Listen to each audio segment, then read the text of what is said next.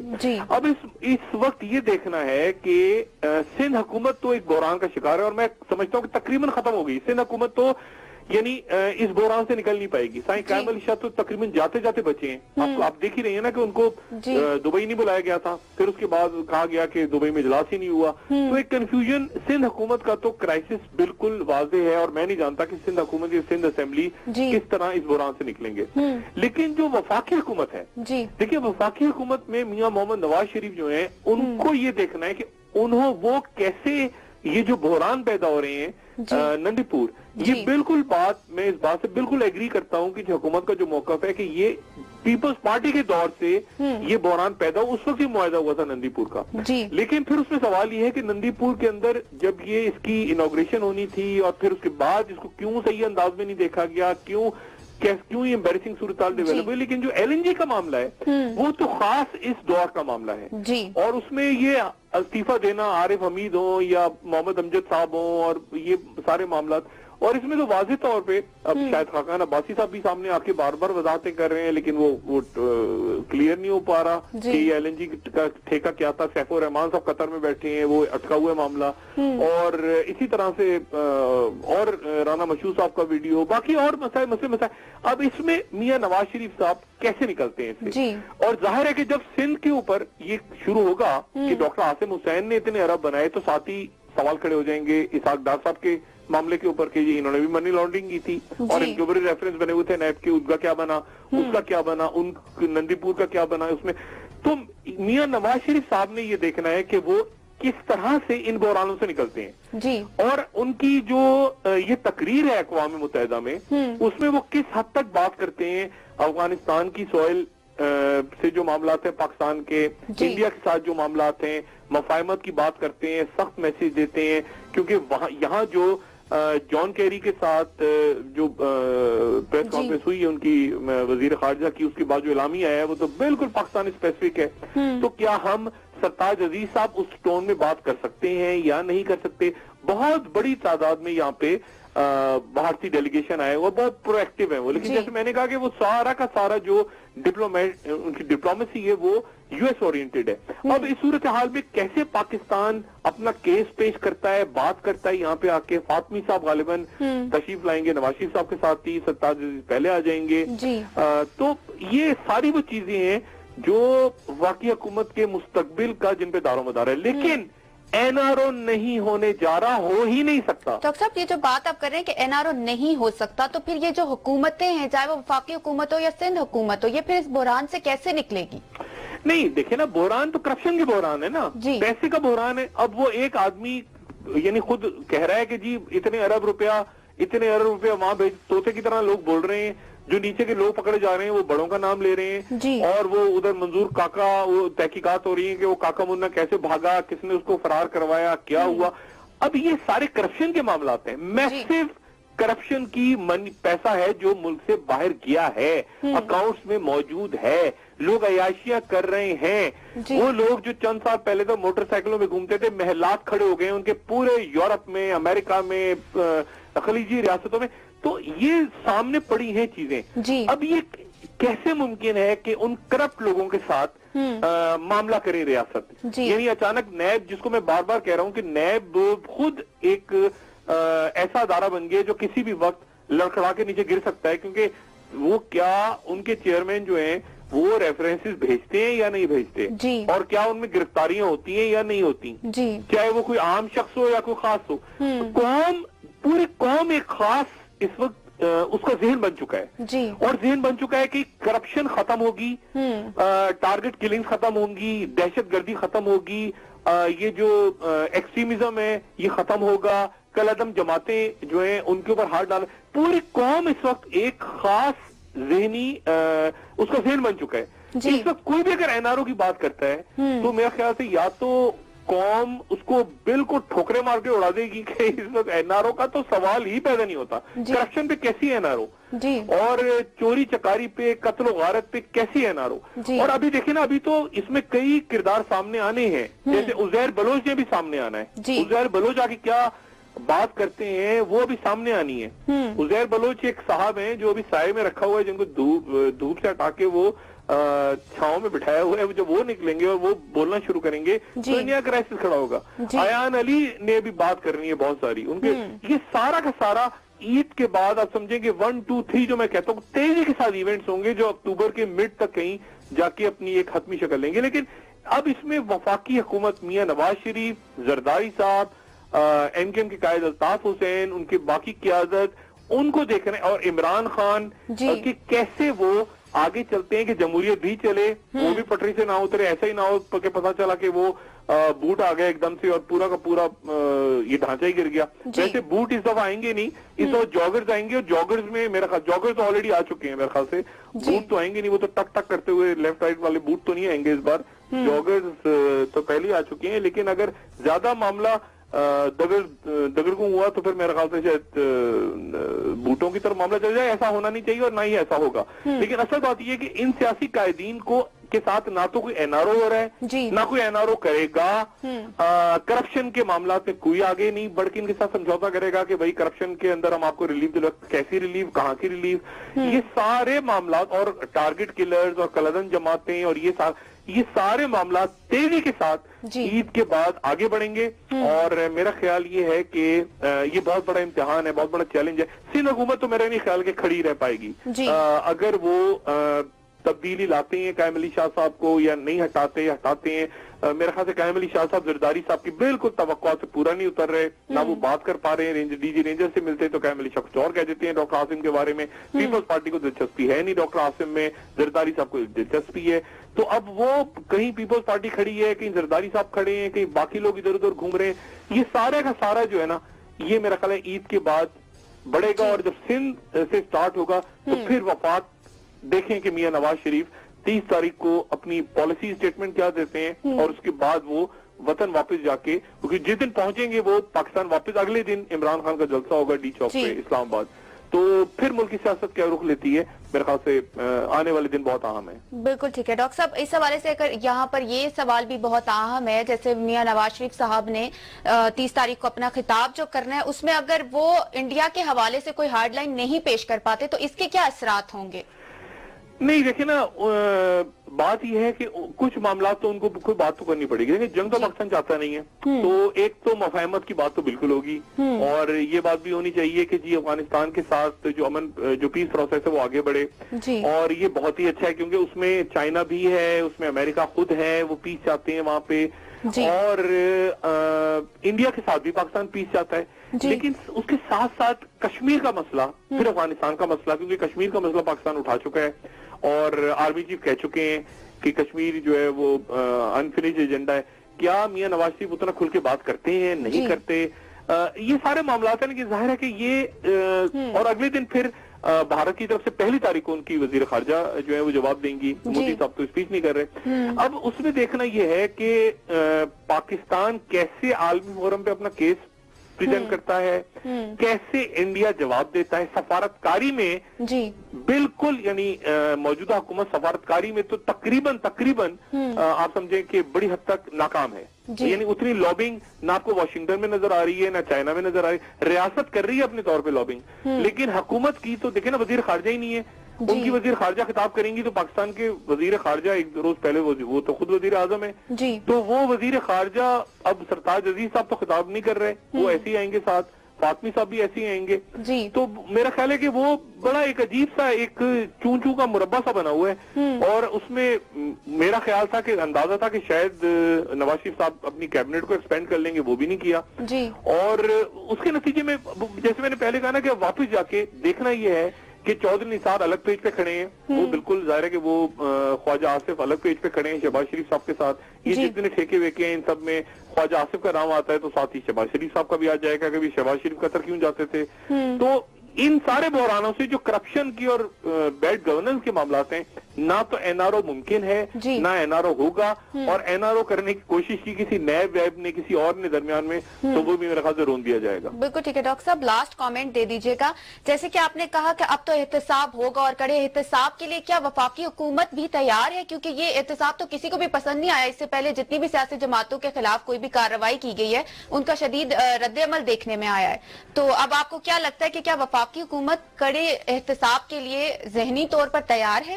نہیں, دیکھیں نا, جب احتساب دوسروں کا ہو رہا ہے ان کی ناک تلے, تو پھر ان کی طرف اگر ان کا کوئی وزیر یا 2 وزیر یا 3 وزیر یا کوئی بھی شخصیت ان کی بھی درمیان میں آتی ہے تو پھر میرے خیال سے میاں صاحب کو برداشت کرنا پڑے گا. اور یہ وہ میاں صاحب نہیں ہوں گے, میرا خیال ہے وہ میاں صاحب نہیں ہونا چاہیے وزیر اعظم کو, اس طرح جس طرح 1997 میں سپریم کورٹ پہ اٹیک ہو گیا تھا توہین عدالت کا جب معاملہ تھا. تو میرا خیال ہے کہ اب ماحول بھی مختلف ہے, دنیا بھی مختلف ہے, عوام کی جو نبض ہے وہ بھی مختلف ہے. بہت اچھا ہوگا کہ اگر سیاسی جماعتیں, بہت اچھا ہوگا سیاسی جماعتیں اپنے کرپٹ عناصر کو اور اپنے کرمنل عناصر کو, دونوں کو اب خود سے الگ کریں, اور چاہے کسی بھی سطح پہ کوئی وفاقی وزیر ہو صوبائی, اس کو احتساب کے لیے پیش کریں. بدقسمتی سے ایسا ہونے نہیں جا رہا. ڈاکٹر عاصم کے اوپر جس طرح ریئیکشن ہے وہ آپ کے سامنے ہی ہے, زرداری صاحب کی طرف سے, پیپلز پارٹی تو الگ. اب دیکھنا یہ ہے کہ میاں صاحب کہ اگر کسی وزیر پہ, وفاقی وزیر پہ ہاتھ پڑتا ہے تو میاں نواز شریف صوبائی وزیر یا کسی وفاقی وزیر کی قربانی دینے پہ تیار ہو جائیں گے یا تیار نہیں ہوں گے. اور میں ہمیشہ بات کہتا ہوں کہ یہ معاملہ عدی اور سمدی تک پہنچتا ہے یا اس سے پہلے ریئیکشن ہوتا ہے, یہ دیکھنا ہے. میاں نواز شریف صاحب نے بھی اور باقی سیاسی جماعتوں نے بھی, مجھے ذاتی طور پہ میری خواہش ہے کہ وہ ایسا کریں, لیکن غالباً جتنی ان کی نیچر کو ہم سمجھتے ہیں, لوگ سمجھتے ہیں, وہ ایسا کریں گے نہیں اور تصادم کی طرف چلے جائیں گے, اور وہ برا ہوگا موجودہ جو بھی ہمارا سیاسی ڈھانچہ ہے اس کے لیے. بالکل ٹھیک ہے ڈاکٹر صاحب, پروگرام کا وقت ختم ہو گیا. آپ کا بہت شکریہ. ناظرین, ہمارے ساتھ رہنے کے لیے آپ کا بھی شکریہ. آپ کے فیڈ بیک کا انتظار رہے گا. آج کے لیے اتنا ہی. جی ڈاکٹر صاحب. اپنا دوستوں, رشتہ داروں, گردنواہ کے لوگوں کا سفر خیال رکھیے گا, اور جو سانحہ ہوا اس میں جتنے لوگ زخمی ہیں اور جو شہداء ہیں ان کے درجات کی بلندی کے لیے دعا فرمائیں سب کے لیے. اللہ حافظ.